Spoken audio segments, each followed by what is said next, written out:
It's Raiders Fan Radio, a podcast by Raiders fans for Raiders fans who are the only fans that matter. That's right, Murf and Sonny from the Dago Dungeon. You got it right here, live. Touchdown! Eddie Stabler goes all the way. We miss you, we love you, and we'll see you in the Hall of Fame. When you have great coaches, then after you have great coaches, you get great players. You have a great organization, and you tell them one thing. Just win, baby.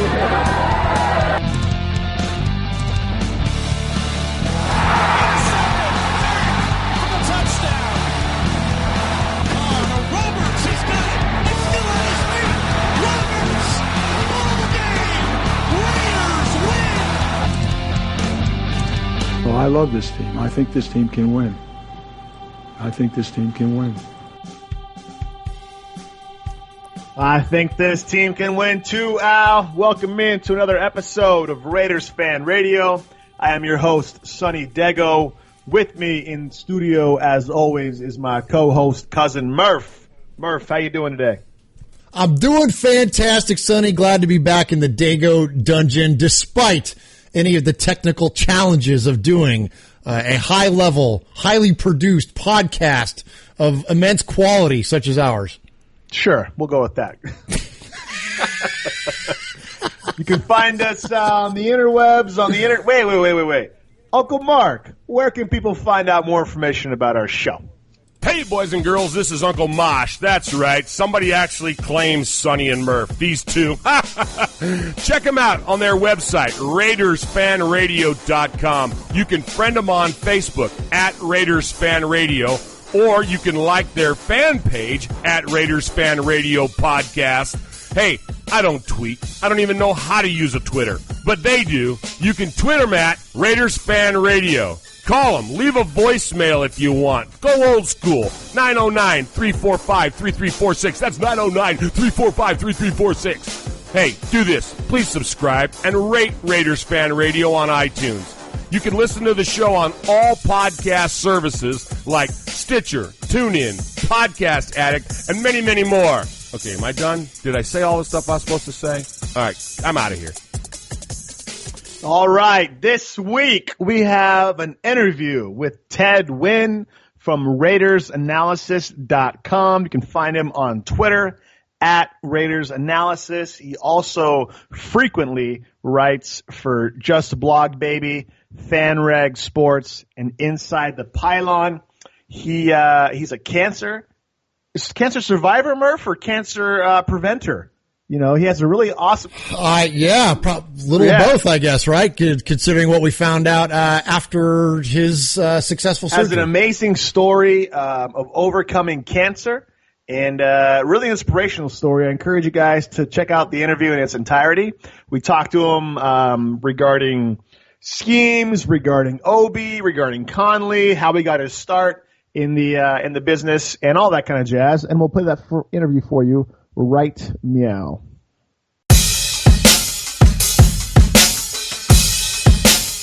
All right, Raider Nation, please welcome to the show Ted Nguyen. He's the owner of RaidersAnalysis.com.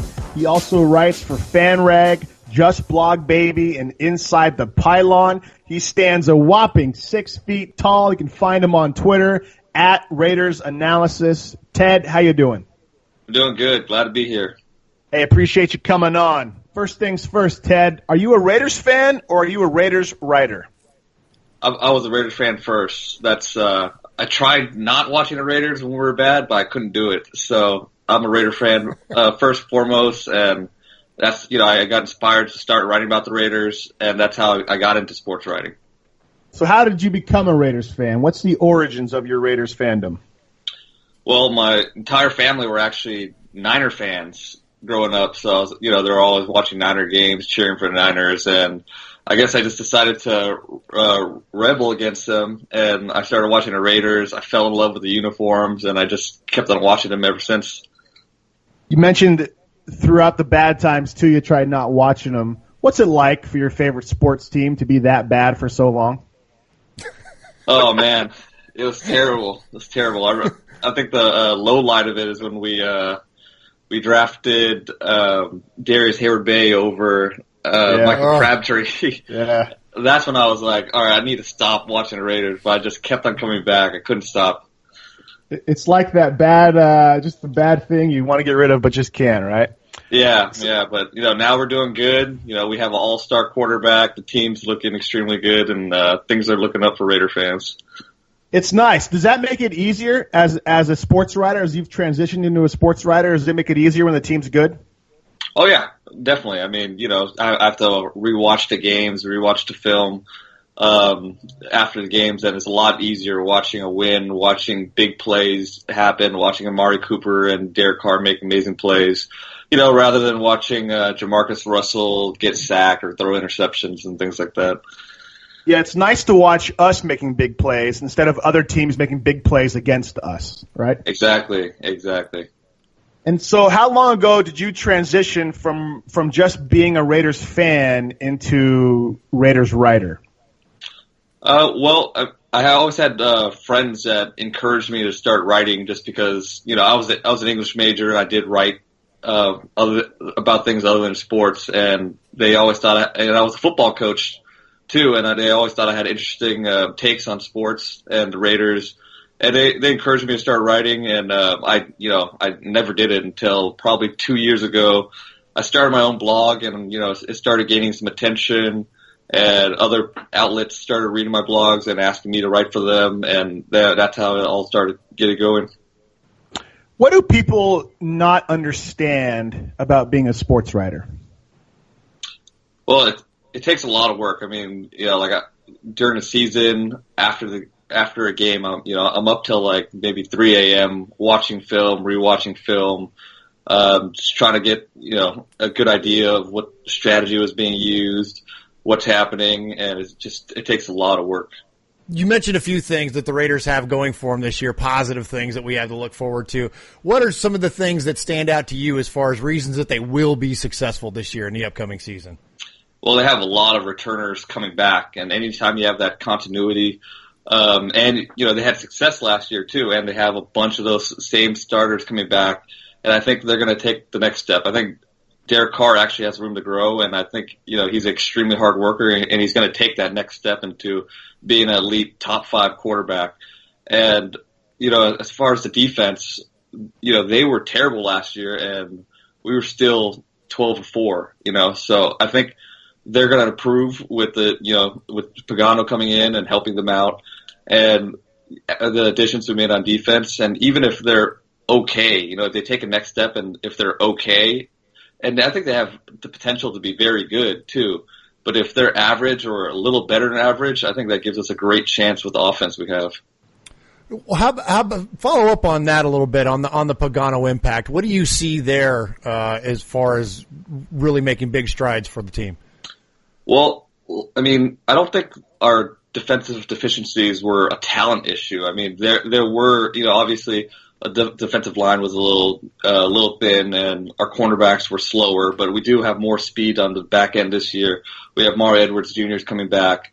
But a lot of the mistakes that were made last year were fundamental mistakes, like we were lined up wrong, or a guy who just shot the wrong gap, things like that. I think Pagano is a old, coach that's been in the league a long time. He's very good at teaching those fundamentals.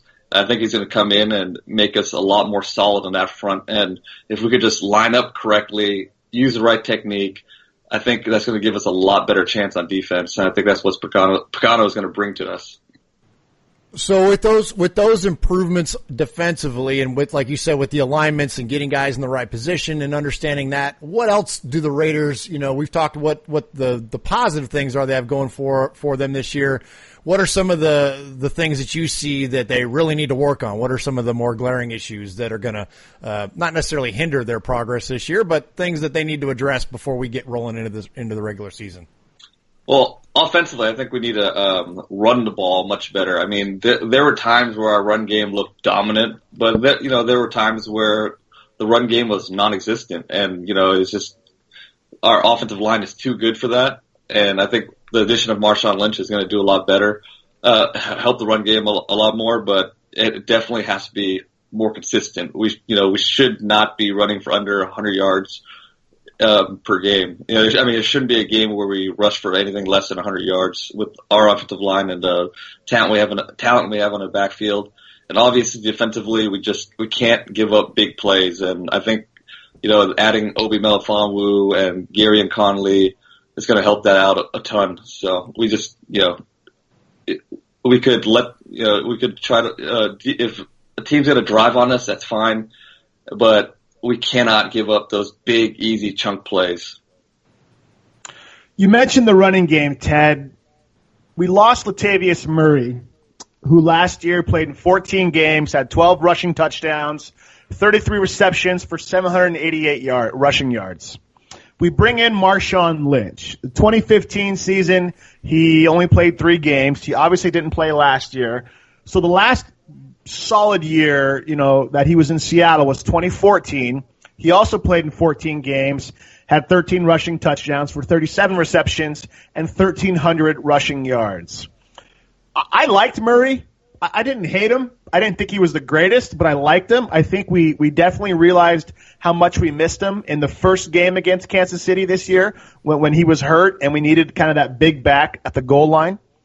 Is this an improvement bringing on Lynch, or is this kind of going to be the same thing, or maybe a setback? What are your thoughts on that? I think it's an improvement because one thing with Murray is he wasn't exactly a scheme fit in Oakland and what we wanted to do. Murray is more a straight line runner, and I think he works better in a gap scheme where he could just run straight through a hole full speed without making a bunch of cuts in the backfield. But the Raiders are actually a zone-based team, and they asked our running backs, it's not a direct hole. They have to find, one of 3 holes, and you have to make a few cuts in the backfield sometimes, when the read tells you to do that. And Murray kind of struggled doing that. He kind of has really choppy cuts, and he takes a long time to make them.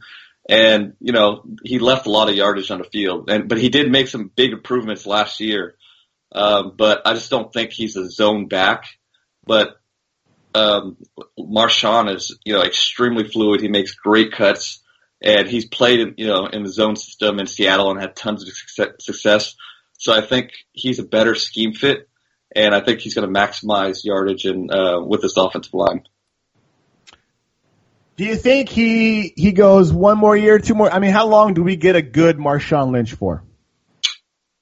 I'm going to say 2 years. I think we're going to get 2 years out of him. I think that last year in Seattle, he didn't really want to be there. There was some resentment with, Coach Carroll after the Super Bowl happened.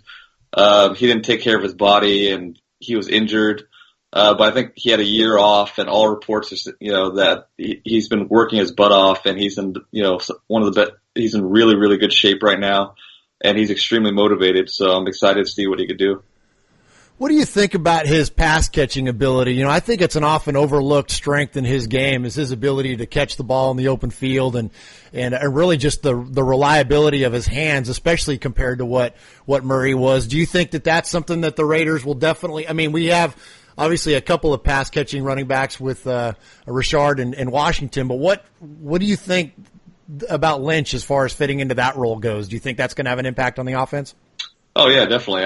I don't think we're going to send Marshawn Lynch on any option routes or send him downfield or anything like that. But, as far as being more reliable in the screen game, that, gives an offensive coordinator a lot more confidence in him to throw him, inside screens, knowing that he's not going to tip the ball to a defender like we've seen happen with Murray. Why you got to go there, Teddy? Why you got to go there? Yeah, that's one of my worst memories of Murray in that Bears game, man. Yeah. Awful. So, I think Jalen Richard and Washington are going to be the backs that are asked to do most of the pass catching. They're really good route runners and dynamic in the open field. But I think, Lynch is going to be a good option as well. Ted, you mentioned Richard and Washington. Now we bring on Elijah Hood. That's 4 running backs in the staple. Which one of those guys or both of those guys makes the team? Which one gets cut? What do you think the Raiders are going to do there at running back? I think Hood is going to end up being on a practice squad. I just can't see the Raiders carrying that many backs, especially, with Olawale being an option carrying the ball as well. I don't see them carrying that many running backs into the season on the roster, so I think Hood's going to end up being on a practice squad. What does your website offer Raiders fans?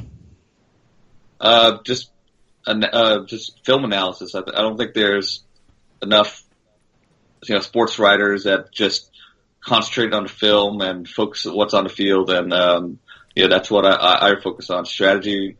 I focus on writing about strategy and that kind of thing.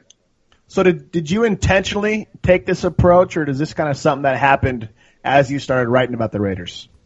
No, I intentionally took it. I mean, I've coached football a ton, and I've been in contact with a ton of big-time coaches, and I think I know the game pretty well, and I just wanted to kind of offer that perspective because I didn't think it was being offered enough in sports writing in general. So, that's how I started doing it. So what levels of football have you coached at? I just coach high school ball, but I've been in contact with college coaches and even NFL coaches, and I've just try to learn from them and soak in as much as I can, and I try to bring that knowledge on my website. So what is me and Josh are big on Madden, and we always joke. Earlier Todd Downing this week joined Twitter, so I tweeted at him and said, hey man, we play Madden a lot, so let us know if you need some advice. Obviously joking, but there's some people on Twitter and social media who aren't joking when they watch enough football, or they say they've been, watching it on TV since they were 9 years old, or they play a lot of Madden. What is maybe one thing that you notice as a coach, as someone who watches a lot of film and breaks it down, that maybe the common fan just doesn't understand about the game? That is an interesting question. I think there's just a lot more that goes into the game than people realize. Like, every single detail that happens on the field, has been thought out. It's been part of an evolution that's happened since, the beginning of football. And, it's a very, very, very complicated game. And, that's one of the reasons why I love it. It's just, everything that happens happens for a reason. There's counter punches. There's so much strategy that goes into it. I don't think there's any sport out there that's as close to as complicated as football is. Ted, I agree. That's one of the things that is absolutely one of my most favorite things about football, and especially at the NFL at its highest level, is that it is the ultimate team sport. And you're right. And there are so many things about it that often get overlooked, and we as fans that just watch it on Sundays can easily overlook. And frankly, it's one of the things that brought attention to me was and how I came across your website was that, I can just nerd out about X's and O's and assignments and matchups and all that, and Sonny too. We love that stuff, but you really don't get a lot of that as far as, reporting goes. Typically it's a lot of high level type stuff, and I guess that it should be, as far as, as getting information about the team out there, to the general fan. But anyways, so about your site and about the way that you really get detailed into it, I want to ask you about a couple of things. First off, the way that I came across you was that I was looking up some of the ways that the Raiders have used, I'll just call it like hybrid fronts, where basically the way that they're using substitutions and the way that their sub packages work and the way that they've built versatility, especially on the offensive line or even in the front seven, to where they can start to mix and match players. And last week's show, I discussed a lot about how really we're getting away in the NFL from having necessarily a titled position, that while your title may be defensive end or it may be tackle or it may be linebacker, that you're moving around now, and there's so many moving parts in the game. What do you see? What are your thoughts as far as what the Raiders are going to do? And I'll set it up like this.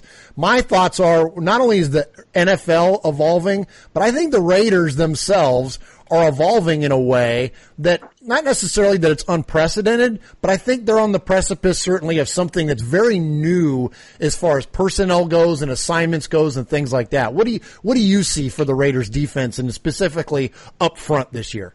Well, I think it starts with the type of players that Reggie McKenzie has been drafting and been valuing. He's been valuing guys that could do multiple things and play in multiple positions, and that just gives the defensive coordinator tons of tools and options to play with. I mean, if you look at a guy like Mario Edwards Jr., he could play. I've seen him play nose tackle. I've seen him play defensive end. I've seen him play defensive tackle. In his rookie year after Aldon Smith was suspended, he was playing outside linebacker, and he's that kind of athlete. He's just extremely versatile. And, one of the things you look for in the coming drafts are versatile athletes, because, McKenzie is going to value them. And, I'm pretty sure he valued a guy like Hassan Reddick. If you guys have seen Hassan Reddick play at all?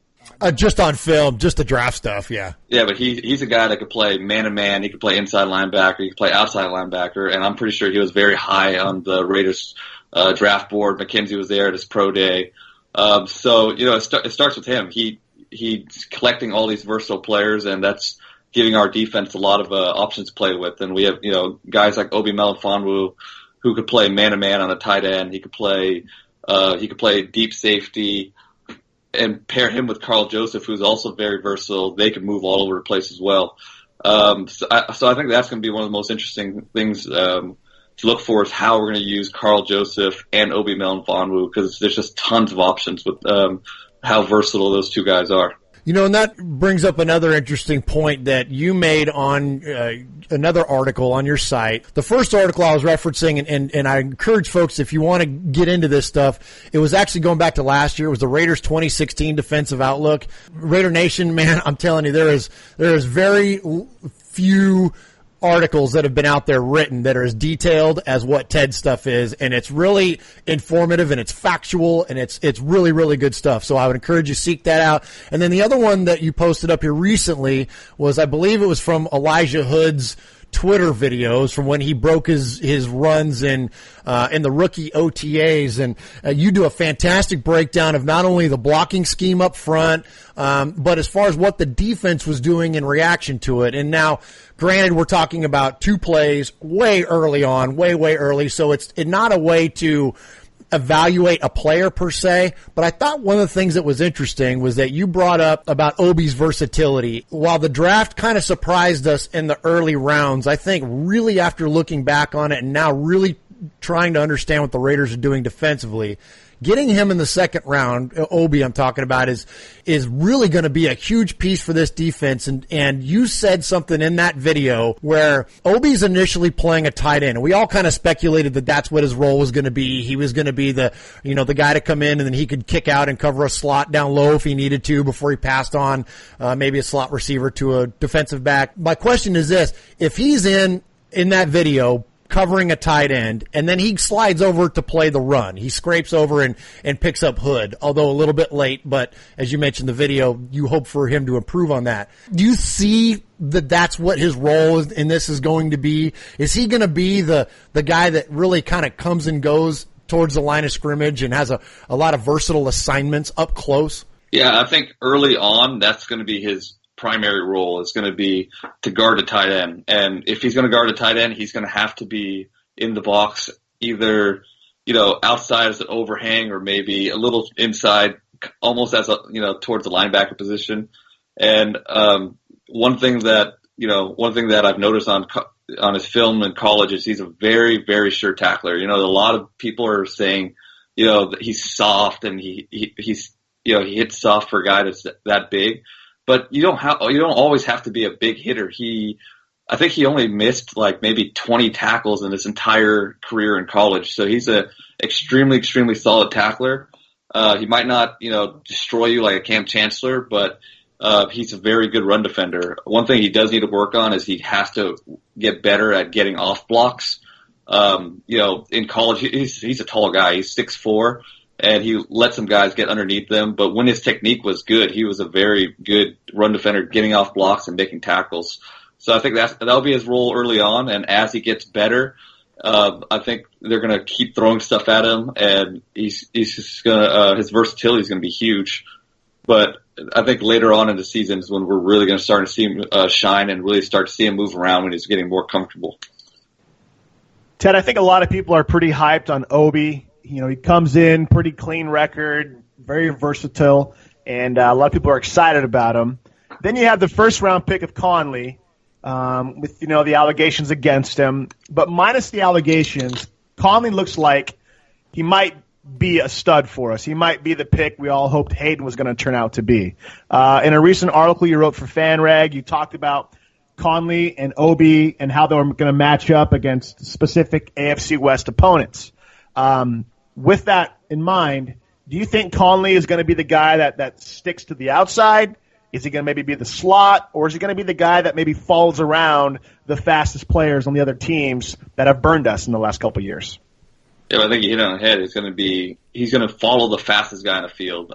We just had so much trouble covering guys that were faster. I don't know. I'm not sure what Anderson's 40 time was, but I think Sean Smith's 40 time was like a 4.7 or something like that. So, we just had bigger corners that just struggled with the elite speed. So I think adding a fast corner was a huge need, and we filled it with a really good one in Gary Conley, who ran a 4.4, I believe. And he's going to be a guy that follows the speed guys around. He's going to follow Tyreek Hill around when we play the Chiefs, and that's going to help us out a ton. Raider Nation, you're listening to Raiders Fan Radio, and we are on with Ted Nguyen. He is the owner and lead contributor to RaidersAnalysis.com. Ted, I did want to ask you real quick, here on Raiders Fan Radio, we always like to celebrate recovery. We want to celebrate positivity and stories of overcoming. And you mind speaking a little bit? We know that you've had some pretty significant surgery that happened in your life last year and your battles with cancer. Tell us how you're doing first and foremost, and then tell us a little bit as far as how that's impacted your life and impacted your outlook, even in terms of football, if you want to relate it back to that.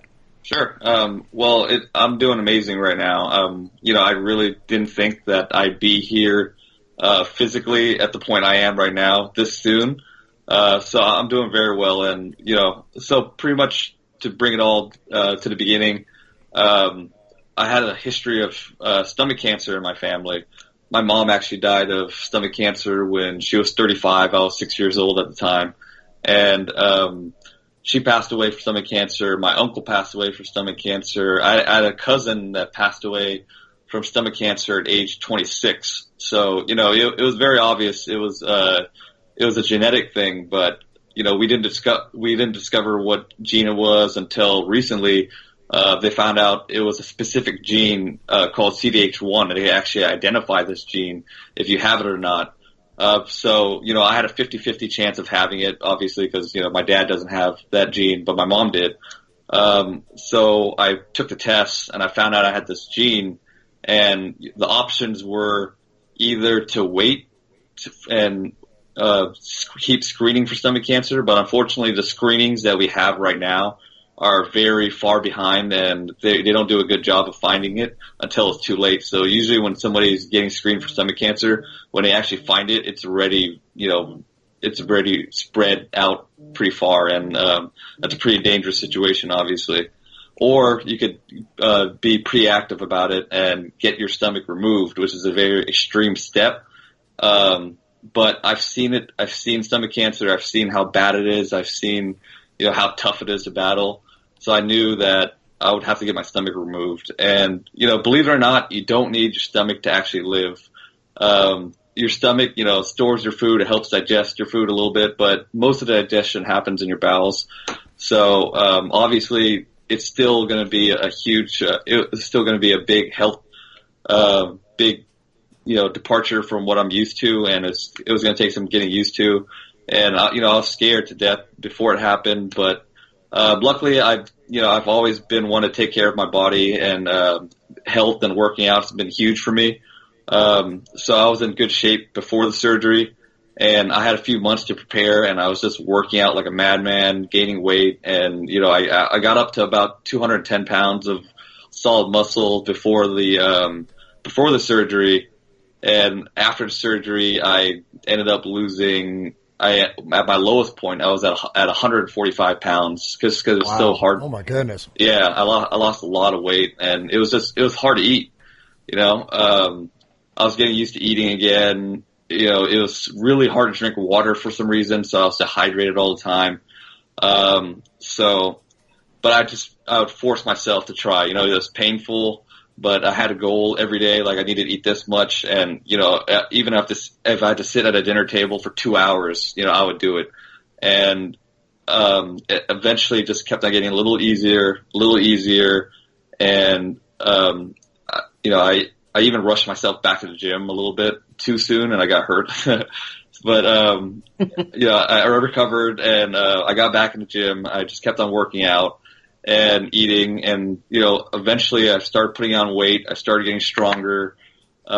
Eating, just like I said, just kept progressively got easier. It's still not 100% yet, but I think in a few months it's going to be as close to normal as I'm going to get.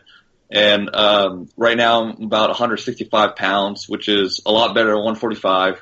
But I've put on a lot of muscle from working out, and even though I weigh a lot less, my strength is almost back to where it was before, which you know, I really didn't think I had any chance of being close to my strength where I was, putting up the numbers I was in the gym before the surgery at this point. But you know, somehow my body's adjusted, and it's happening, and yeah, things are looking good. Ted, that's an amazing story. That is very cool. Appreciate you sharing it, man. You're a survivor, man. That's pretty awesome. What does that do to like your thinking on a daily basis? You know, when you face something that tragic, you know, me and Murf are cousins, and our family cancer is rampant as well. What does it do to you mentally, having gone through something like that?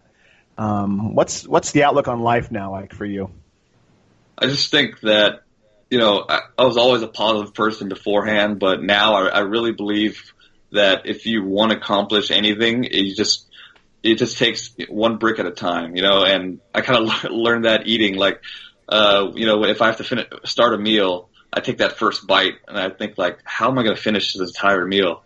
You know, and you just have to go one bite at a time, and it might take 2 hours, it might take 3 hours, but if you just keep working at something, you know, you could accomplish it. And, you know, like when I first got back in the gym, I was barely lifting anything, and, you know, I just kept on coming back, and it's kind of cliche, but if you know, just put one brick at a time, I think you could accomplish anything you really want to. That's very true. Very, very, very inspirational, Ted. That's awesome. Again, we're talking to Ted Nguyen, owner of RaidersAnalysis.com, on Twitter at RaidersAnalysis. Ted, whenever we do an interview at the very end, we always ask people to kind of maybe give a message to Raider Nation. You know, with the Las Vegas deal, I mean, it's just such a weird time right now to be a Raiders fan, you know? And a lot of people are angry. A lot of people don't know who to be angry at, so they're just picking anybody to be angry at. A lot of infighting within the fan base. With going with what you've went through with your cancer, and with now with what's going on with Las Vegas and stuff, what's maybe a brief message, and to Raider Nation that you'd want to say? Well, you know, it's been a long time since we've been good, and, you know, for the Raider fans that have stuck through all the bad times, I think, you know, things are looking up, and the team's going to be here for at least 2 years. We have a great team full of great people, and, you know, obviously last year, going through what I went through and getting to watch a great team was you know, helped me get through it a lot, you know, helped me get through the tough times, you know, like, I was in a hospital bed watching the Raiders win, and obviously that made me feel a lot better. Personally, you know, it's your choice whether you want to stick with the team or not when they move to Vegas. But personally, you know, I'm going to be a Raider fan wherever they go, and that's going to be my choice. And I hope, you know, Raider fans make the same choice as well. Amen, amen. That must be. Man, you were in the hospital bed watching the Raiders win, huh? Last year. Yep. Oh yeah. That helped me get through a lot of tough times. So, you know, thankfully we were good. Well, thankfully you didn't have your surgery 5 years prior. It would have been a little rough. No. You might not have the spirit to pull through. I know. I'm on a flat line watching Jamarcus. and they put Jamarcus Russell down. Yeah. That'd be awful. Well, hey, Ted, appreciate you coming on. We would love to have you back in the future. Again, Ted Nguyen, owner, operator of RaidersAnalysis.com, writes for FanRag, Just Blog Baby, and Inside the Pylon. Stands a mean 6 feet, 165 pounds, all muscle. And Ted, appreciate you coming on the show. Thank you for having me, guys. It was great. All right, take care. Thank you, Ted.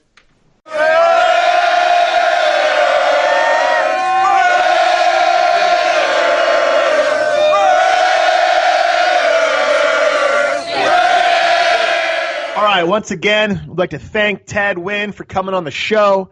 RaidersAnalysis.com, Twitter @RaidersAnalysis, articles for Just Blog Baby, FanRag, and Inside the Pylon. Murph, I love when an interview goes from sports-centered to human-centered, to person-centered. I think a lot of people overcome difficulties every day, and I love that Ted was humble enough to share his story of really preventing cancer. And he told us later on that the cancer was actually found in his stomach after they removed it. Pretty fascinating story. What are your thoughts, Murph? Yeah, well, first and foremost, the human dynamic there, right? Like that is, it's always so cool to meet, fellow Raider fans and connect with people on the show in ways that were unexpected, in their sharing of their stories and things that are above and beyond Raiders football. You talked a lot about it last week about, the Raiders are what they're the centerpiece for a lot of our gatherings, but there's nothing to say that you can't have gatherings and you can't connect with those around you without the Raiders necessarily playing a game in your backyard. Am I saying that right? Yeah. So to have those connections and to hear those things come out on our show it's a really, really cool thing. It's something that's above and beyond football. And so, continued, prayers of rapid recovery to Ted and I'm sure that's been, we didn't really talk much about it, but can you imagine the emotional toll that's had on the guy and his family, what he's had to deal with his family, and I mean the impact that's had and the loss that they've suffered because of this, terrible disease. And, so anyways, just, really, really thankful for him and his willingness to share that. And then, secondary to that, though, he's on point with his X's and O's, man. The guy knows his stuff when it comes to not only Raider football, but, NFL football as a whole and the way that the game is played and the way that schemes work and the way that the mechanics of the players work. And one of the things that we like about guys like Ted or, guys like Scott Winter when it comes to the stadium situations, the guys that they're experts in their particular field. Sonny, we're not experts at anything, right? We're jacks of all trades. I'm an expert fan. There you go. And so we're a master of none, right? But these guys are masters of their fields. And it's really cool to have guys like that on the show to bring that kind of insight. And, as I mentioned during the interview, I can nerd out on X's and O's all day long, and what better than to do it with a guy like Ted, who's just got this incredible insight into all this stuff. So yeah, so kudos to him, kudos to the good work that he's doing over there at RaidersAnalysis.com. And if you guys haven't checked out that website yet, well, then we strongly encourage you to do so because it's got a lot of great content. I like that he started out as a fan, and then out of his fandom, he started to become a writer. And I love those stories, right? We start out as fans. We talk about the Raiders all the time. Might as well record it and see how many people listen to it, right? Scott Winter, good friend of the show, Raiders fan, born in Oakland, had a successful life in business, started writing about the Vegas thing. Next thing you know, he's asking Mark Davis a question at the conference down there in Vegas. I love hearing fans elevating their fandom to something more than that, right? And that's exactly what Ted did, and so props to him for that. And who knows what could happen in the future for Ted Nguyen and the RaiderAnalysis.com. Hint, hint.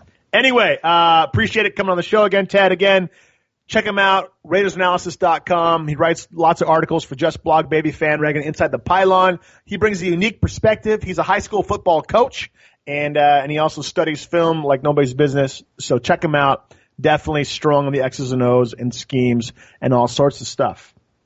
All right, for our regular show, we are efforting and attempting to bring you 7 topics today. 7 different topics. That's what we're going to do. And right off the bat, we're going to talk about how Woodson has endorsed Lynch.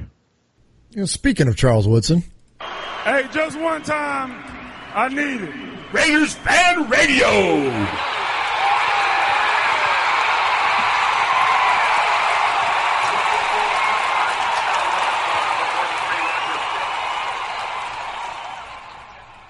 So I know a little while ago he made mention of it as far as Lynch wearing number 24. I don't think that was ever a question. Do you, Murph? I don't think Woodson's that type of guy, right? To not let him wear it. That's what I mean. Well, and I mean, yeah, and with the Raiders, they don't retire numbers, so it's not necessarily a canny or canty. It's it's kind of like asking, the father of your fiance or girlfriend, I should say, for his daughter's hand in marriage. It's like asking for that blessing. Is like, does that mean you're not going to get married anyways? Maybe some, but at the end of the day, what actual, can that father stop you from marrying his daughter? I mean, physically, can he stop you? Sure. No.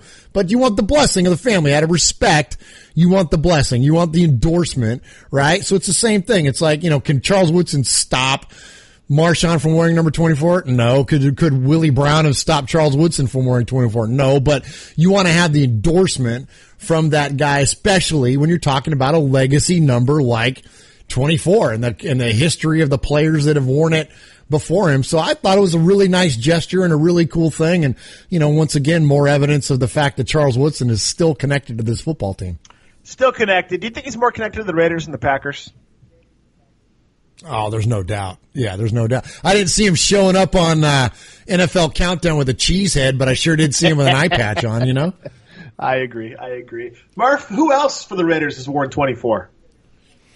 Well, it's interesting that you brought that up, Sonny. So I got a question for you. So now, as far as the history of Oakland sports goes, my argument would be that there are three guys that have epitomized the number 24. You have, of course, Willie Brown, right? And then, of course, you have Charles Woodson, right? Those are the two most glaring Raider examples. But also Ricky Henderson. Ricky Henderson wore 24.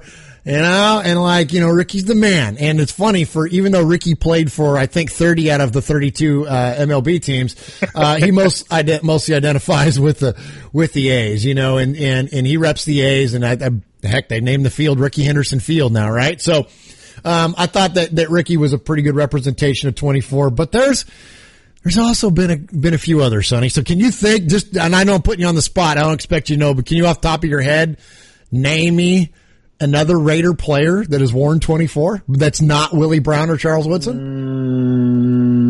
I don't know, man. There's one you might get. I was just trying to think. There's one you might get. Think. Okay. I'm thinking running back. Well, here's a dead giveaway that we're fans, right? Think Madden.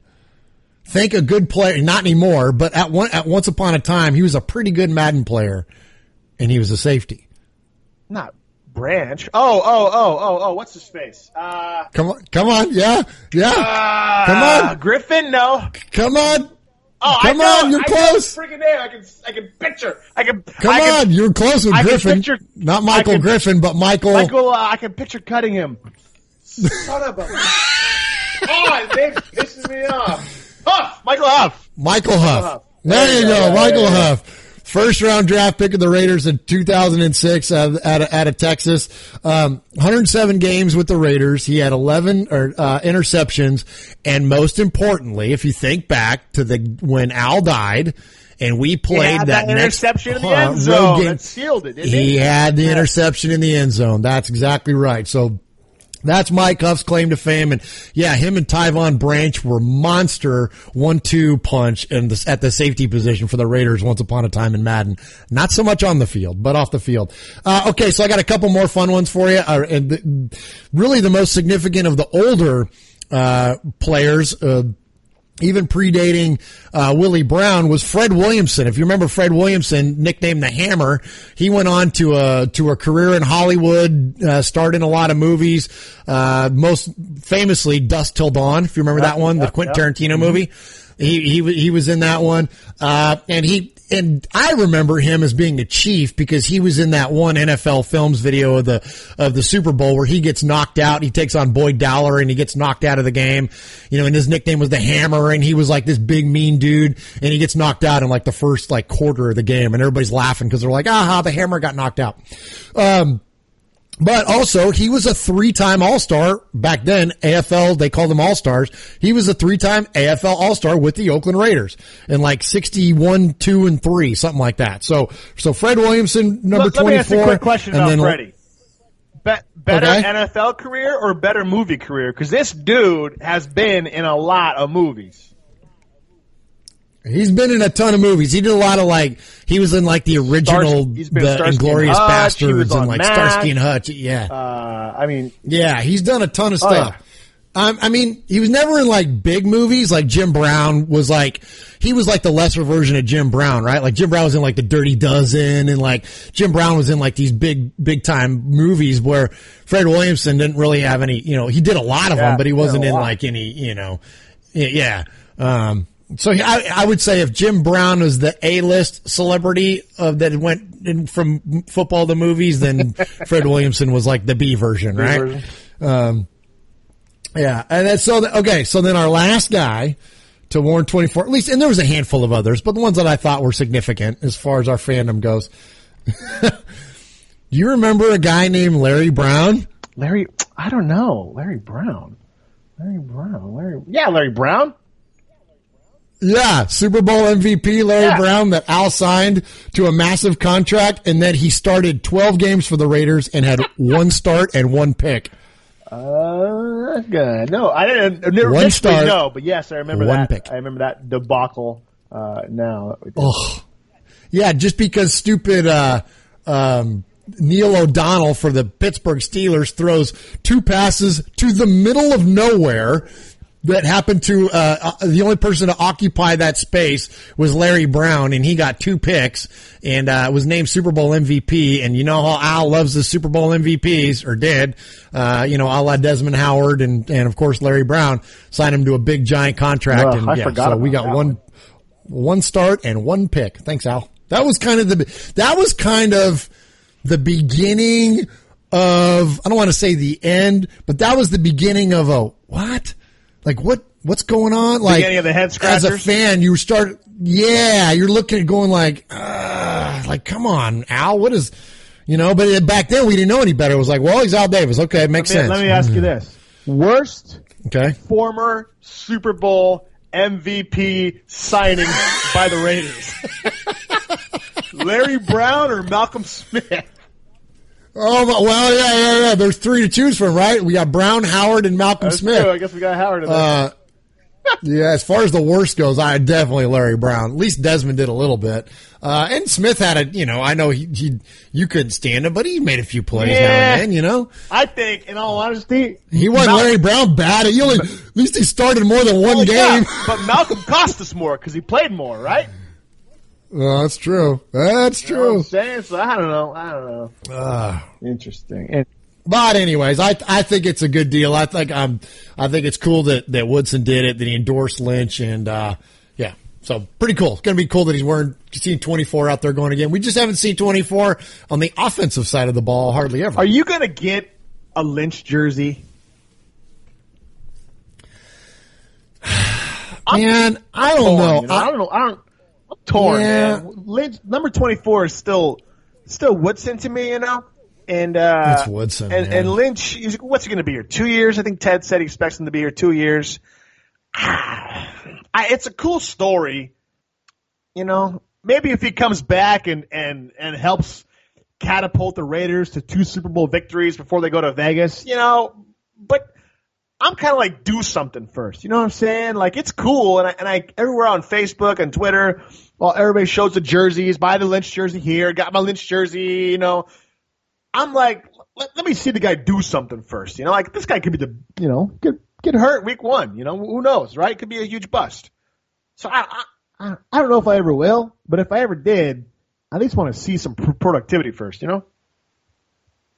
Yeah, I'm pretty well. Okay, so there's a couple of things this is interesting. You brought this up, and I'm glad you did, because there's a couple of different ways to take this. Is that number one, when it comes to buying a jersey, like you want to have, I'm picky about it. I want to wear a player of really significant history and legacy to the team. So like when you look at the players that I have Marcus Allen, I have Bo Jackson, Kenny Stabler, Charles Woodson, Rich Gannon, we're talking MVPs. You're talking Super Bowl winners. If I were to consider, I had a Timmy Brown at once upon a time. It's long been torn up and gone. If I were to buy another one, I mean, I would buy, Howie Long. I'd probably buy. I'd love to go off the wall and get like a Sistrunk, or something like that. But you're right. So there are a couple things. So one is that Woodson is still 24, man. Like, yeah, it's Willie Brown, but it's Woodson most recently. And like, it's hard to say. It's only 2 years removed. Exactly. Like, we're not that far removed. Yeah. You know what I mean? And, and then the other part of this is that as much as I love it, and you're right, that, let me back up. It's almost three things. I love it, and I think a lot of Raider Nation loves it, and it's a cool story, right? But what significance does it have yet as far as the impact of the team?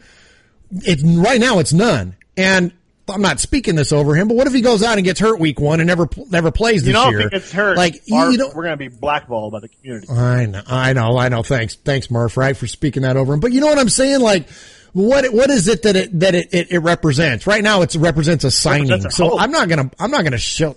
Yeah, I'm not gonna shell out money for a signing like that's. And so that, and then the last part of it is, and I think the most important part to me is that. It's the reason I never bought and I said Gannon earlier, but he was an MVP at the time and stuff, and so little grace on that one. But I never bought a Jerry Rice. I never bought a Romanowski. Certainly never bought a Larry Brown. Certainly not Raiders. They're not Raiders, and that's in it. Look, Lynch would have to go back-to-back Lombardi trophies right off into the sunset as the Grand Marshal in the Raiders parade through Oakland. For me to think of him as a Raider, because as of right now, and listen, you all want to send us your tweets and Facebook message or whatever and let us know your thoughts on it. I would love to know your all's perspective. But my thought on it right now is that if Marshawn Lynch, when he retires 2 years from now, when he goes into the Hall of Fame, he's not going in as a Raider. He's going to be a Seahawk. And I think of Marshawn Lynch as a Seahawk. I don't think of him as a Raider. You know what I mean? It's like these guys make their mark and they have these incredibly long careers doing these very important things with these teams, winning Super Bowls. And, you think about Marshawn, you think of Beastquake. He was wearing a Seahawks jersey when he did that. You know what I mean? I don't think he's got another Beastquake left in him. And maybe he does. I don't know. But you know what I'm saying? Like, he's synonymous with the freaking Seahawks, man. Like, I just, and I don't, the same thing, like, okay, look, Ronnie Lott, he's a Niner. He wasn't a Raider. Rod Woodson was a Steeler. Joe Montana, he's a Niner. He's a Niner, right? Like, and the list goes on and on. You could go Derek Mason and, you know what I mean, Eddie George, and, there's so many, Emmitt Smith. Do you think of him as a Cardinal? No, he's a freaking cowboy, man. You know what I'm saying? You think about Joe Namath. You think of Joe Namath as a freaking, as a Ram? Do you think of Johnny Unitas as a Charger? Houston and then the Saints, No, he's a Raider. And then the Saints. Is Willie Mays, okay, you think of Willie Mays. Do you think the Mets? You know what I'm saying? Yep. Like, there are so many examples in sports where these guys, at the end of the career, they go on and they pick up 1 or 2 years with another team. And look, Timmy Brown was a freaking, a Seahawk? Or I think even worse, a Bronco at one point, wasn't he? For like a half a season or a training camp? I mean, something terrible. He was something terrible at the very, very end. So I mean... And the Celtics. Right? Yep. Like, I mean, just, and the Suns. You know what I mean? Like, there's just so... Clyde Drexler going to Houston, Yeah. There you go. I mean, there's just so... Yes. So because of that, do I want to buy a Marshawn Lynch jersey? Probably not. Now, if he goes back-to-back Lombardis and rides off into the sunset, I might think different, but... as of right now, no, I don't think I'm buying a Lynch jersey. No, I'd rather buy a Howie Long. I'd rather buy somebody like that I don't already have. That's a big time player. Heck, I'd rather buy Khalil Mack. If I'm going to buy I've already got a Derek Carr because apparently that's a prerequisite to do a podcast. But I've already got a Derek Carr. So I mean, my next player, heck, man, I'm going Khalil Mack. Or I'm going Coop. I'd go Khalil Mack or Coop long before I'm going Marshawn Lynch. That jersey will be relevant for the next 15 years. You know what I mean? I've only bought one jersey in all my life. It's a weird jersey's a weird thing to me. Bought the Carr jersey. I'll have to get a Stabler jersey because I honor my dad, and that's just kind of that's how that goes. But outside of those two guys, man, I'm just not a big jersey guy. But if I was, I'm holding off on Lynch. Like, it's cool. I get the hype. I get the excitement. I wonder how much of that is maybe overhyped because we are going to Vegas soon, and it gives the Raiders fans something to hold on to hope for right now. But yeah, I just don't see it. Lynch has to do something pretty phenomenal to cement. I think it comes down to this: a player, no matter the sport, has to make their identity in the NFL with that team in order to be considered or how we're going to remember them as, right? Like if your biggest moments came as a certain team, whether or not you were with that team first or second, I don't think really matters. But it's like, when did your biggest moments come? And Lynch, clearly, his moments have come in Seattle, right? Now, even though he was a Buffalo Bill, do you remember anything about him as a Bill? Not really. Very little. About in Seattle, because that was when Seattle started making their runs, and Lynch was synonymous with those teams. Now, an interesting one would be Woodson, and I think he might be the exception to this rule because he was with the Raiders. We did some great things. The Tuck rule screwed us, and then he takes off to Green Bay. He goes to Green Bay, wins a Super Bowl, and then comes back to Oakland. But yet we still consider him more of a Raider than a Packer, despite the fact that he did more good things with the Packers than the Raiders. Right? That makes sense? Well, I wouldn't say he did more good things with the Packers. I think that the team certainly. Well, the team, right, collectively, but he wasn't even in that Super Bowl. He broke his dang collarbone in the first or second quarter, whatever it was. So, I wouldn't say that he did more good things. He was certainly that was the middle prime of his career, but it wasn't like he was with the Raiders for 7 years before that, and he was with the Raiders for 3 years prior. So 10 of his 17 years in the NFL were with the Oakland Raiders, right? So, the majority of his career was with the Raiders. So it wasn't like he, and he sucked with us and then went on and did great things and then came back. You know what I'm saying? Like, he had a Hall of Fame career with the Raiders. If you take out his Packers run, he's still a Hall of Famer. That's the way I feel about it. He was a Hall of Fame player. And I don't know what his stats are, but I know that he was, he was an All-Pro, for plenty of times with the Raiders. He was, he was a Rookie of the Year. I think he got his Defensive Player of the Year. He was with the Packers. He led in interceptions in those years. So, certainly some of the accolades came in there, but there was plenty of that too still in his Raider career. So, I think there was enough evidence there, but I understand your point on it though, but I think that this isn't the Ronnie Lott he had better seasons in Green Bay. His best seasons, his highest interception totals all came in Green Bay. If you look at his interceptions, the first stint in Oakland from 98 to 2005, his highest interceptions was 5, and that was his rookie year in 98. Then the next highest was 4 in 2000, and then 3 in 03, and then in 06 with Green Bay he had 8, in 09 he had 9, in 2011 and 2008 he had 7. When he came back to Oakland, 2015 he had 5. So his best years clearly came in Green Bay. Just saying. Okay. First team All-Pro in 09 and 11. He had one first team All-Pro in 99. He was a Pro, but he was a Pro Bowler his first 4 years with us, and then he had a 4-year run in Green Bay where he was a Pro Bowler. Actually, yeah, 4. So he had 4 seasons initially with the Raiders when he was in the Pro Bowl. Then 3 in Green Bay, 4 in Green Bay as a Pro Bowl, and then 2015 he made the Pro Bowl again with the Raiders. So he was a 5-time Pro Bowler with the Raiders versus a 4-time Pro Bowler with the Green Bay. He was in the prime of his career when he played with the Packers. There's no doubt. And they, as a team, achieved a lot more than the Raiders especially during that time, than the Raiders ever did. So there's no doubt that, but I don't think he as a player himself, as far as his talent or ability, I don't think that he was any less with us than he was with the Packers. You know, I just think that everything else around him, and what we talk about with Ted, I mean, it's the ultimate team sport, right? I mean, you know, you can't generate the kind of stats that he generated without having a team around you. I mean, think about the people that played in front of him. Think about the front seven that the Packers had back in those days, man. I mean, they were dominant on defense, man. They were studs, you know, and he's playing back there, you know, playing corner. I mean, I don't know. I just think that there was a lot more opportunity for him to show off, you know, than what he ever had in Oakland, except for those middle years, except for the Gruden years, you know, and then the 1 year with Callahan. But aside from that, when he first got there, and then up to the time he left, you know, the last couple of years, dude, I mean, those were some awful football teams. Think about the Raiders in 2004 and 2005. Oh, yeah. Brutal. We were brutal. Trash, dude. It was like they kept the second half of the 2002 Super Bowl. They kept the identity of that team forever. It was just they never recovered. Interesting. I posted on Facebook as we're having this discussion right now. Unless Lynch helps us bring a Super Bowl in the next 2 years, will you view Lynch as a Seahawk or a Raider? Of the 7 comments we've had so far, Raider, doesn't matter. He wears the silver and black now. He's a Raider.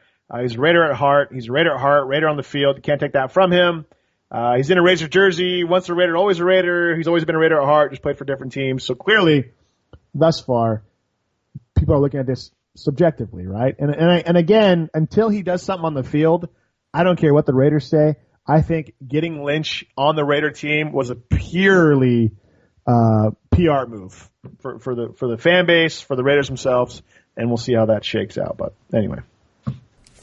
Well, and there you and I are going to disagree. I think that there's a definite role for him to play. I'm not saying there's not. I'm just saying I think the bigger reason to get him was for the PR thing.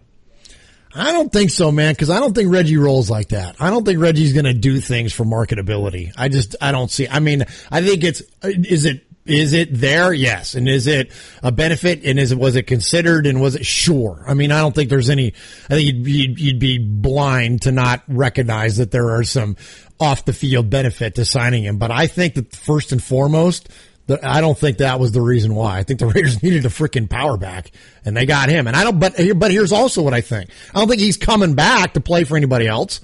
You know, I think that he let the Raiders know, I'm available for you. You want me? I'll make myself available. Other than that, I think he was just happy and fine in retirement. I think that he's not coming back to play for the freaking Chargers. I'll agree there. He's he only came back to play for the Raiders, and it's exciting. I can't wait to see what he does, but I'm not going to rush out and buy his jersey.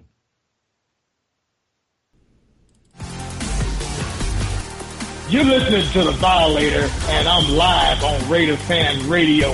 Where you at, baby? Speaking of Marshawn Lynch, OTAs recently started. Organized team activities. Did you know that, Murph? Did you know what OTAs stand for? I did. Good job. Organized team activities just started with the Raiders. And Lynch is being held out of OTAs. The coaches say they're doing great, soaking up the system. And, they don't want to get too excited about rushing him back into action because he hasn't played for a year. So, they're holding him back from OTAs. He's not participating. Does this worry you, Murph, as a fan? You know, are you like, well, why not? You know, he hasn't done anything for a year. Doesn't he need, all of the experience, all of the play time, all of the drills? You know, doesn't he need that more than anybody else because he's sat out for a while? Or do you think this is a good approach by the Raiders to ease him in?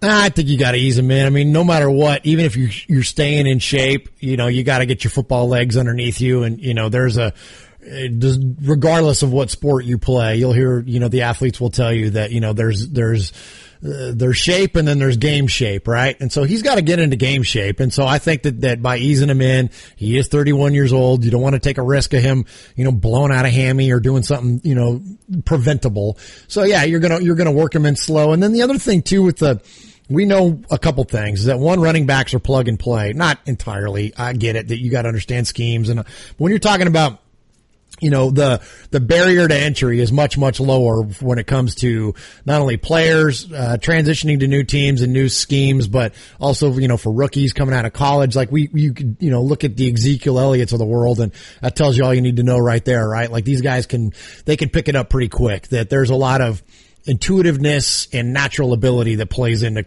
being a running back, and a lot less of, understanding a lot of the schemes except for when it comes to blocking. Like that is something you do have to be, that you do have to learn, and something that you have to pick up on. But that's one of his strengths. Like that's one of the things he's amazing at. So it's not like he needs a ton of work there. So I don't think it's a huge deal. I'd rather see them break him in slow. And then also too, with guys like, when they are, I hate to call it advanced age because he's only 31 years old, but in the terms of NFL age, when you're getting up there like that, that's advanced age. I'd rather 31's advanced. That's advanced age, and and especially for running back. But save him. Like, we don't need him now. We need him in November. You know what I mean? Like, so yeah, if we need to take it easy with him, and I would not be surprised if when we get to the preseason, you see him get a handful of carries just to get used to a little bit of contact, little live fire, and then that's it. And then he goes out. Like, it would not surprise me one bit. And then we see him, in Tennessee week 1, knocking the snot out of people. Well, the article on ProFootball.talk or ProFootballTalk.com or .nbsp Sports states that he will be back for phase 3 of the OTAs. So I think it is just to kick back, relax, get used to the system. Glad to have you here. You don't need to be doing all the basic stuff everybody else is doing. And we'll see how it goes, once we put you in week 3 or season session 3 essentially. But personally, I'd still rather like to see him doing everything. I don't care how old he is. If you're too old to play in OTAs and stuff, then what are you doing playing? So I guess I'm just more curious than anything else. Again, it goes back to everybody's hyped about it, but he hasn't done anything yet. So I'm reserving my excitement until I actually see some on the field stuff, and give me something to be excited for, I guess is what it comes down to, right? Yeah, that's it. I mean, we're all anxiously awaiting, right? So hopefully we'll see something soon, right? Because we're all dying to see him. I can't wait to see him in pads, man. That's just going to be killer. I want to see him padded up, helmet on, black visor. Oof, that could give you the chills. That's gonna be, yeah. You ready to go buy a jersey? Not so much, but it's coming. It could be coming. It could be coming. All he's got to do is just truck one dude in the secondary and take off for 70 yards. You know what I mean? One time, and then all of a sudden we're going to be a couple of 24s. Yeah. You give me something good like that, and I'll buy your jersey, buddy. Nice. You're listening to Raiders Fan Radio with Sonny and Murf, a podcast by Raiders fans for Raiders fans.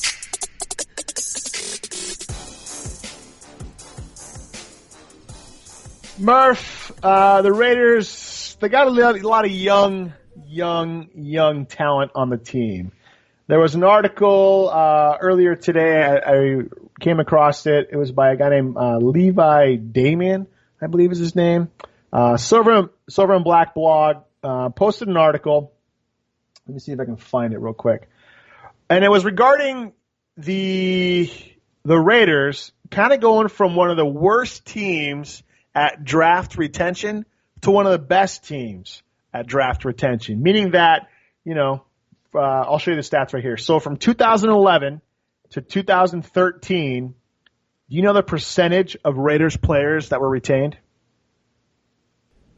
Oh, I don't know. Well, this kind of goes back to that show we did, 2 or 3 ago, right? Yeah, that's very cool. 4.2%. Okay. The players from 2014, 2016, they currently have 80% of those players in the team, right? Wow. So they're going, they're going from worst to first, basically, right? Who was the one guy that they kept? Who was it that we remember? I don't know. Dang it! Who was that? It was. I know. I don't have it in front of me either. But there was one player where we were like, okay, that's the one guy. Tywan Jones. There you go. There's your 4%. Drafted 2011. Yeah. There you go. There's your 4%. So, again, episode 26, we talked about this as well, that Reggie is doing better in the draft. And so, I thought this was cool that Silver and Blog did a Silver and Black Pride actually is who wrote the article, Levi Damien, on Silver and Black Pride. So the Raiders are getting better at retaining the draft. So what does that mean though, Murph, for the veterans, the guys who've been on the team for a while? Are the Raiders veterans in jeopardy of losing their jobs? Well, it's interesting that you brought up Taiwan Jones because, I think that there are. Whoops, I think that there's. Hey, don't move so much while you're talking. I think that there are. I know, right? I'm sorry about that. Or play videos while I'm talking either when I bring up websites. There are a handful of, I think, veterans like Taiwan Jones that are in danger. When we talked to Ted earlier, he said he didn't see the team carrying that many running backs, and of course Taiwan's been defined at running back, also cornerback, and I've felt that they kind of just find a spot for him and just slap a position title on him because he's such a great special teams player that, that's where he excels. And so in order to keep him on the roster, they just kind of move him back and forth to wherever it is that he could fill a role. So, but as of right now, last I remember, he's a running back. So he could be one of those guys that's in danger gosh darn this stupid video. He could be, at one that's in danger of losing his spot. Bad from the good. All right, there we go. I got it reduced now. You believe this thing? What are you doing over there? Whoops. I'm trying to bring up this article, and it freaking keeps playing this autoplay video. Isn't that stupid? I hate websites that do that. Anyway, so I'm looking at an article from Bleacher Report, and they have a list of 5 veterans that they feel were at risk of losing their jobs, and it was interesting, and I wanted to get your thoughts on some of these guys. Anybody off the top of your head you can think of? We already mentioned Taiwan Jones. Anybody else you can think of? Sean Smith. That you feel... Well, unfortunately for you, no, Sean Smith is not one of the veterans in risk of losing his job, even if he gets beat out by Conley to be the starter on this team. I don't think that he's at any risk of losing his job. Think about offensive line. There's one guy that stood out. Obviously, Austin Howard. There you go. That I think has got to be somebody who's definitely at risk, especially with the signing of Marshall Newhouse to a 2-year deal. I think that Austin Howard definitely is at risk. And now also on this list is Marshall Newhouse. I think that I'm kind of confused at why you would list somebody that the Raiders have just signed to a contract. I don't know what the details of his contract are, but assuming that he doesn't have a lot of guaranteed money, he probably is going to be an easy cut. And with the drafting of some of the younger guys that could maybe shift out to right tackle, I mean, I guess he could be a casualty out there, but I don't see it. I think that Austin Howard is gone long before. But here's what I do want to ask you about. What do you think about Keith McGill, currently listed as a safety? We know he's played some corner. Now with the depth that we have in the secondary, you think McGill's got a shot at making the team? They got him listed, ourlads.com, Raiders depth chart has him listed as a backup to Carl Joseph. Behind him is Shalom Luenai, I believe that's the guy out of Washington State that we drafted. And then you got Ricky Jefferson, Chris Humes. Keith McGill, I think he needs to do something.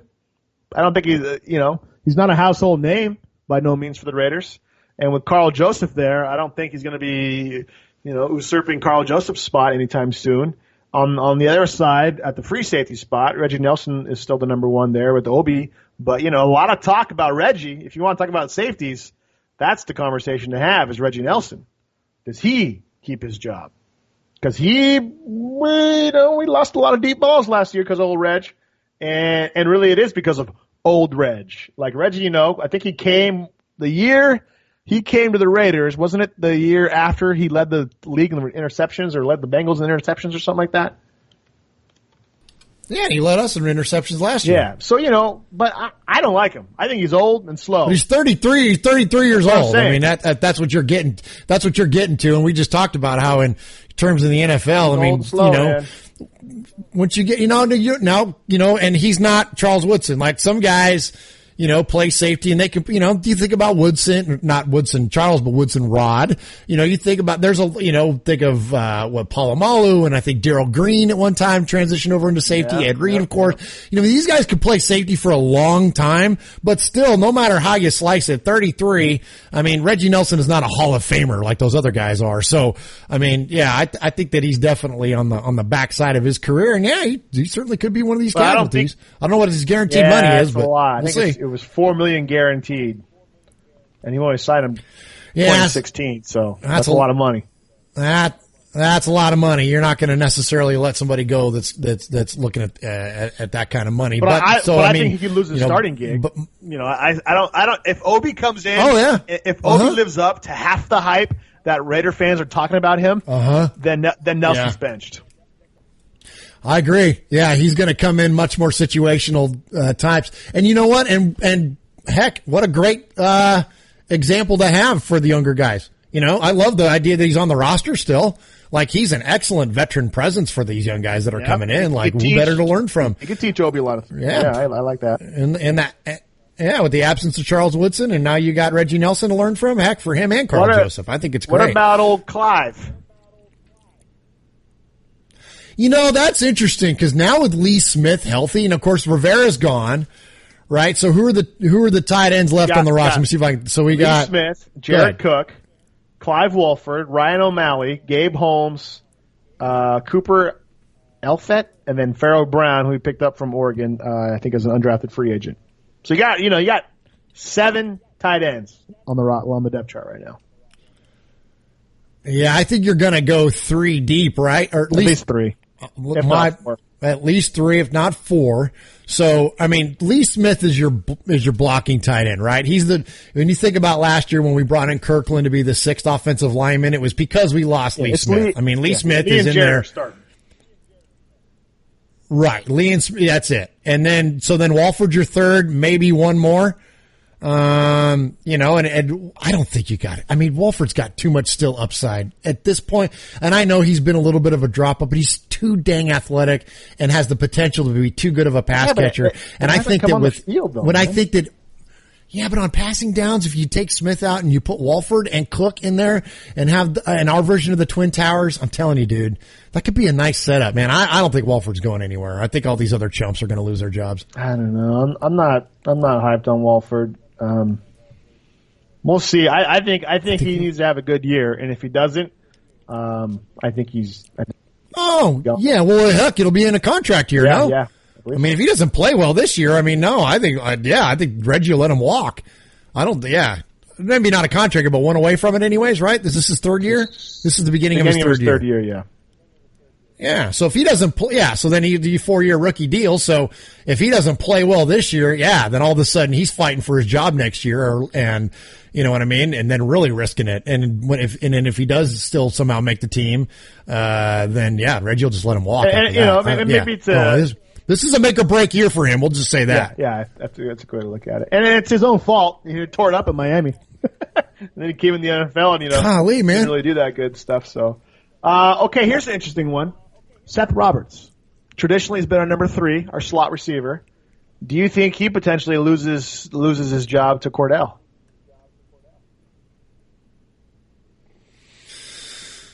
Wow, that's a really, really good one. Let me say this first. I don't know. Well, those are your 4, right? We're not keeping, Mickens and Holton, maybe Holton as the 5th. And then who else is there? KJ Brent. Ishmael Zamora, who's the guy from Baylor. And then you got Keon Hatcher and Isaac Whitney. I got to think that, and you're going to keep 5, right? Yeah, unless they keep the question the extra spot to a tight end. Cut Seth. Does he keep his job at number 3? That's the question. Does he stay? I think he's a more dynamic. He's a more dynamic pass catcher than Patterson. I think Patterson he's going to be our 4th wide receiver and our punt and kick returner. I think that's where he's going to make run the 9 route. Just go streak it downfield. Or yes, exactly. Or run the dang 9 route. Yeah, absolutely. Like that, blow the top off the defense kind of a guy. And not have to take one of our short guys and stick him back there and tell him to fair catch it. You know what I mean? Like that's been the extent of our return game. When was the last time we had a kick return for a touchdown? Desmond Howard, Tim Brown. You know what I mean? Like seriously, like I'm like for real. Like think about this for a second. This was unplanned for us. When was the last time we returned in anything for a touchdown? Napoleon Kaufman? Like I'm not being jokey here. Like I don't know. I'm gonna try to look it up right now. I think it might have been I mean, seriously. No. I mean, at one point, Atkinson. At one point, we had like George Atkinson, George III in a preseason. Maybe I don't think he did it in a regular season game. It was preseason. It was against Seattle last year in the preseason. Yes. See, that's what I'm saying. I don't think in a regular season. We should have looked at this. If we'd thought about this, well, you know what? We'll come back and we'll talk about it next week. I can't think of the last time we had a player return one for a touchdown. And I think it might have been, I'm sure maybe Johnny Lee Higgins or something. Like, okay. Like I think I got it right now. I think I got it from the Mercury. Okay. Let's see. Accomplishments on Team 63. Come on, Riveting Radio. I think it's been. I'm gonna guess Johnny Lee Higgins. It's gotta be. Well, who'd you say it was? Johnny Lee Higgins. I think it was Higgins. I'd say that was 2006? Don't quote me on this. I'm not 100% sold. But, okay, right here. Yeah. So they're talking about Richard, right? As dynamic return. Okay. He averaged 6.3 yards per carry, had the longest team play of the season. Blah blah. But here's a quote from Mercury News article last year. But he's brought a dynamic to the return game the Raiders haven't had since Johnny Lee Higgins in 2008. Oh my! Okay, I was close. Okay, 2008. No, listen. He returned 3 punts for touchdowns that season, but the Raiders haven't brought a punt back for 6 since. There you go. So no punt return since 2008, and no kick return since 2011. Holy smokes, Murph. See? Holy smokes. That's what Cordell Patterson is going to bring to this team. That's what we're going to get. That's bad. Oof. Dude, think about it. At one time, we talked about Huff a minute ago. That's who was returning kicks for us. Like, we've had awful returners on punts and kick returns for years, and it's easy to overlook. They have not returned a punt for a touchdown in 278 returns. 238 kick returns. So, and Lord knows we've given up plenty since then. We've given up enough. Do you think Cordell breaks both this year? Do you think he gets a punt and a kickoff return? Yes. Hey, steal Rich Eisen's line. I'm pounding the table right now. That's my call for this year. Yes, absolutely. I think it is a punt and a kick return. At least one or the other. I don't know which one, and you know what? After those stats you just read, I don't think we're going to be picky. You give us one or the other, and we're cool with it. Off. Yeah, man. That is off. Pretty bad. So to go back to the conversation originally, I think he's your 4th wide receiver, and I think he's our return man, and that's what we signed him for. Bring us some. Dude. I know everybody bags on him. I like Seth Roberts too, man. He shows up. Like, we all, every player drops a ball and stuff like that, but Seth shows up, dude. He shows up. And you remember all those 2-point conversions? It was always a Seth Roberts, right? The Tampa Bay game? Yes. Seth. I mean, he shows up when he needs to. Or think about the play against freaking Tampa Bay that won the game for us, man. Game, he shows up when he needs to. You know what? And you know what? And that's, there's a John Facenda, right? Famous NFL Films voice, had a great line. One of my all-time favorite quotes is, great players aren't always great. They're only great when they have to be. And you know what? Then you look at every single championship run that's ever happened in basketball, baseball, football, all the major sports. There's always that unsung hero. There's always that guy going in that shows up out of nowhere that completely helps and propel the team to a victory. You know what I mean? And so to me, like, yes, Crabtree's going to have a game. You know that Cooper's going to have a game. You know that these guys are going to play. You know Carr is going to come out there and be money. You know Mack is going to come out and be money. But it's the guys like Seth Roberts is that when he goes off, that's the guys that win you championships. Sure. Like Good that point. depth. Like Good those point. guys that aren't the superstars. Those are the ones that help you propel. And so, yeah, I like Seth Roberts, man. You know, he doesn't have to put up a bunch of stats. He doesn't have, no. Just do like you did in Tampa Bay last year. You do that a few times this season, and we're good, you know? And you get enough of those kind of guys that can bust one out now and then. Cordero Patterson. Next thing you know, holy cow, man. You know, you're exploding on offense, which is what we expect they're going to do this year. Now all we need is Clive Alford. Another veteran, maybe potentially losing his job, Darius Latham. Do you think he loses his job to Eddie Vander? Does he start? I think he's got to. Yeah, I think you don't draft a guy in the third round. I mean, your expectation is that yes, he's going to start. Will he start right away? I don't know. We'll see. And if I'm not mistaken, he hasn't been at OTAs, right? He's been at UCLA still taking classes, or is he back yet? I don't think he's back yet. I don't think so. Okay. I mean, and that's not unheard of. I mean, that's not anything crazy. I mean, I know just like Derrick Henry most recently here, for the Titans, like he didn't show up to the early workouts because he was at Alabama taking classes. So, I mean, it happens. It's not, but that said, even though he's been replicating the workouts and all that other stuff that Eddie's been doing, I don't think that's going to shoot him to the top, but I don't think it'll be long before he's starting if he doesn't end up being our week one starter. So, but then also the backup to that is we got a lot of versatility, man. And we've talked a lot about how these players are going to be moving around on the line of scrimmage.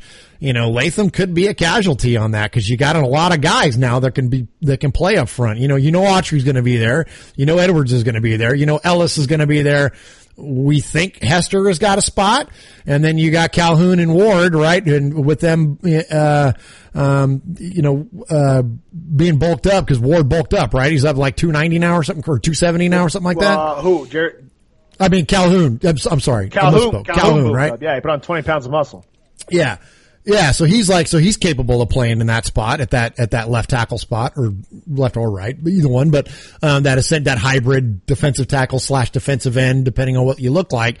So yeah, I think that Latham could be a casualty there. We'll see. That's an interesting one. What about the quarterbacks? What about the last one they have listed here? Quarterbacks. You know, we signed EJ Manuel. Quarterback. The last one we signed was EJ Manuel. I mean, you know, the conversation obviously starts and stops with Derek Carr, but do you think they're going to carry three, especially with these other positions like tight end? Every team carries three, don't they? No. A lot of teams will carry two. Yeah, and you won't carry a third quarterback. And, you'll have I think because of the injury, you'll have like your punter will be your emergency third. You know, don't you think? Because of the injury. Maybe through training or maybe through preseason, you know, and you look at, would you rather have a third quarterback or would you rather have a fifth tight end? And then would you rather have Cook or Manuel, whatever his name is, EJ Manuel. Yeah, see, that's where I think the conversation gets interesting is that, EJ Manuel is a pretty good player, has had success although it be Buffalo, which is almost like Canadian football, but still, he's proven a lot more worthy than certainly Connor Cook has to this point. Of course, I like Cook though, man. You just like him because he's got a big arm. I want to see Cook with a lot of reps, with a lot of work, with a lot of practice. No more freaking McGloin's going to save us. I want to see Cook get. You're not a real Raider fan, Sonny, man, if you don't think that McGloin's going to take us to the championship. You know that, right? That was awful. Yeah. You believe that we actually got called out for that? What happened? We doubted Matt McGloin, and we got. Hey, you just said that. You said Matt McGloin is not going to give us as good of a chance to win a Super Bowl as Derek Carr. There has not been a more truthful statement spoken, and you got called out and said that if you didn't feel that we could still win a Super Bowl, that you weren't a true fan. Yeah, that was pretty bad. Might have been a low point for our show.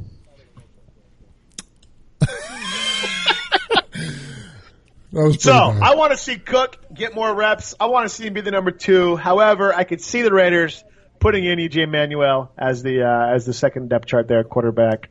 It's going to be interesting. It'll be interesting to see who sticks and who stays.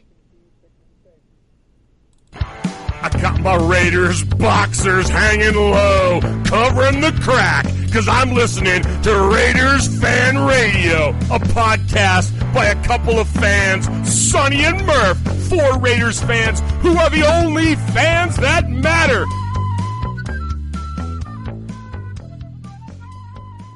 Remember how when UFC or USC was really great in those mid-2000s, and just all of a sudden celebrities would just show up watching the games? You know, Snoop Dogg was there, Will Ferrell was there, all these guys were just wanting to go check out the action.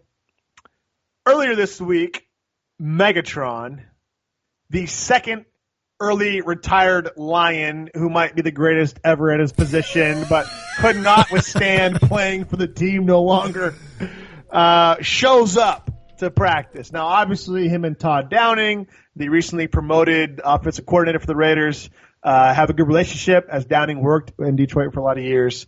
So that's primarily the in, if you will, of why Megatron was there. But Murph, freaking Megatron, was just at the Raiders practice, just watching it, just checking it out, just talking to Coop and Crab and everybody. And then he just happened to go golfing with old Todd Downing and Carr afterwards. Did you see that picture? They're on the links, just hitting him. Like, obviously, you know, we're all like, oh man, what if they sign Megatron? But the Lions still own the rights, and I think Donald Penn was quoted earlier this week as he asked Megatron, hey man, you're going to come out? And Calvin Johnson basically said, there's no possible way Detroit would let me go. And why would they, right? That'd be dumb. But man, how exciting is it that he's just there? That, like, on the sideline, there's Megatron. And, like, for a guy like Coop and Crabtree, you know, Crabtree's, you know, a little bit younger than Megatron. But, you know, for a guy like Cooper, that must be huge, right? I mean, that's got to be freaking cool. Yeah, I thought it was really cool. And yeah, first and foremost, let's throw that out there, that, like, literally throw it out, that he's not coming to the Raiders, that this is not a Marshawn Lynch type situation. It's not even a Carson Palmer type situation. There is no way that the Detroit Lions would ever let him out of any kind of contract to be able to come back to play, not for the Raiders. So you know, a couple things. And what does this mean is that a couple things to me. One is that, yes, I think that the Raiders are now, as you mentioned last week, they're a destination team. Like, they're a destination for free agents. They're a destination for attention. Like, it's cool to be affiliated with the Raiders. There was a lot of years here recently where it wasn't very cool. In fact, it was frowned upon to be affiliated with the Raiders, and now it's cool to be affiliated with them. And so we're going to see more and more of this, of people aligning themselves with our beloved silver and black. And then another thing I thought was really interesting to me, Sonny, is that this kind of shows how much you swag, pull, you know, juice, whatever you want to say, that Todd Downing has. I mean, when you're talking about one of the premier wide receivers, and listen, he wasn't a wide receiver coach. He was a quarterback coach.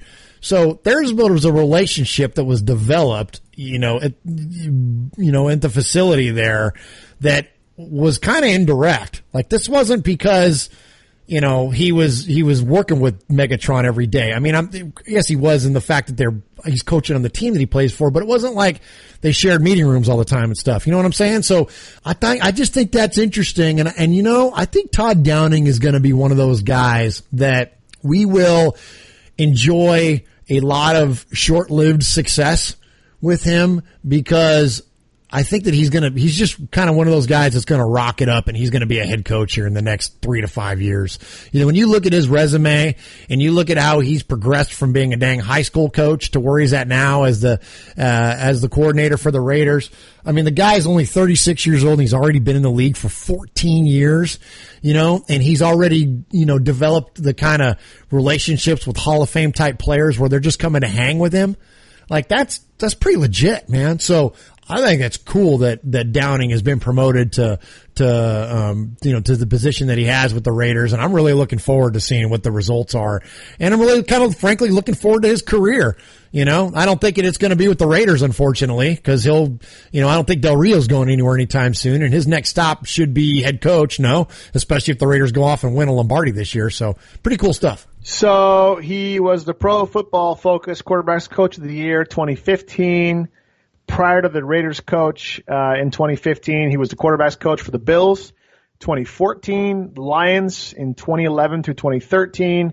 Assistant quarterback coach for the Lions from 2010 to 2011. Started at the Lions in 2009, Rams 2008. It's interesting. He went from defense to offense. Looks like interesting. I never thought about him leaving the Raiders. I mean, why would you ever want to leave the Raiders unless you're freaking Randy Moss and Warren Sapp? Get out of here. But hopefully he sticks around. I don't know what his aspirations are. I don't know anything really about him other than he's a young guy. Seems to have a really great rapport with Carr, and it seems like he's a player's coach, doesn't it? Seems like players like him. Yeah, definitely. And you mentioned the picture where they're out golfing. It's him and Carr and Megatron and whoever the fourth guy was that took the picture. Yeah, right. But I mean, but you know what I mean. But he definitely has that kind of relationship. And it's funny that when you see coordinators change, like usually the incumbent players, right? Like they kind of frown upon it. Like they don't like seeing their coordinators leave. They get comfortable in a system and they get, you know what I mean? But Carr is not, not that he didn't like Musgrave or whatever. I mean, who knows what their real relationship was like, but it's not like, he's not brooding the loss of his offensive coordinator here. Like he's, been pretty positive about the whole thing and seems to be pretty happy. And so hopefully we'll see him thrive. And, as far as the aspirations go of Downing, and not to make this all about Downing, it started off with Megatron, but I think the bigger story is really Todd Downing. I think his aspirations would be like all coordinators and coaches coming up. They all want to be head coaches. And, why wouldn't he be the next head coach of the, Kansas City Chiefs after they fall short again and Andy Reid gets fired or whatever? You know what I mean? Or you name whoever you think is on the hot seat this year, Chuck Pagano. You know what I mean? Like, if the Raiders win the Super Bowl this year and the Colts go 7-9, what do you want to bet that Todd Downing is a candidate to be the head coach of that football team? You know what I'm saying? So I wouldn't be surprised if that's what not only his aspirations are, but if that's where this thing goes. Of course, I'm projecting a lot, assuming that we win a Super Bowl this year, but that's kind of a given at this point, right? I am exactly 368 days older than Todd Downing, and I host a podcast talking about him. I've done nothing with my life. Comparison is the thief of all what is joy. It? Comparison is the thief there you go. of all joy. Well, don't let Todd Downing thieve your joy. You do a fine job as the co-host of this podcast talking about Todd Downing. Where's my thing? Am I missing something? Yeah. Hey, boys and girls, this is Uncle Mosh. That's right. Somebody actually claims Sonny and Murf. These two. Check them out on their website, RaidersFanRadio.com. You can friend them on Facebook at Raiders Fan Radio, or you can like their fan page at Raiders Fan Radio Podcast. Hey, I don't tweet. I don't even know how to use a Twitter, but they do. You can tweet them at Raiders Fan Radio. Call them. Leave a voicemail if you want. Go old school. 909-345-3346. That's 909-345-3346. Hey, do this. Please subscribe and rate Raiders Fan Radio on iTunes. You can listen to the show on all podcast services like Stitcher, TuneIn, Podcast Addict, and many, many more. Okay, am I done? Did I say all the stuff I was supposed to say? All right, I'm out of here. All right, Murph. We had 7 topics. We got through 5, plus the interview. It's another long show this week, and I don't want to keep anybody inside longer than they have to be. Any last thoughts before we go? What's going to happen when the season starts? We're going to have like 4-hour shows. We're doing close to 2-hour shows in the off season. Yeah, we're going to have some parameters around it. That's for sure. once again, appreciate all of our guests recently. Murph, I got my Violator shirt on right now, you know. Just do you. Cool. You can't F that up. Ordered it last week from moto.sports.com. It showed up about 3 days later. So again, check out moto-sports.com. Support the Violator and his good causes. Appreciate Ted Nguyen from RaidersAnalysis.com. Twitter's at RaidersAnalysis. Excellent insight. And he's a football coach with a great story of preventing cancer and really overcoming a family, negative trend that was in his family, man. We're kind of a really inspirational story. So appreciate all of our guests. Appreciate the friends of the show, Scott Winter. We're starting to write articles now for Raider Ramble. Appreciate the new traction there. Love our Facebook groups and friends on there. And Murph, it's fun being a Raiders fan, huh? Oh, my gosh. It's always fun being a Raiders fan. Even when they stunk, you know what I mean? It was still always a good thing to be a fan of the silver and black. Always a good thing. All right, so check us out, RaidersFanRadio.com, Twitter, at RaidersFanRadio, Facebook, RaidersFanRadio. And until then, Raider Nation, it's Raider Nation, wherever, forever.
Okay. How long is this dang song?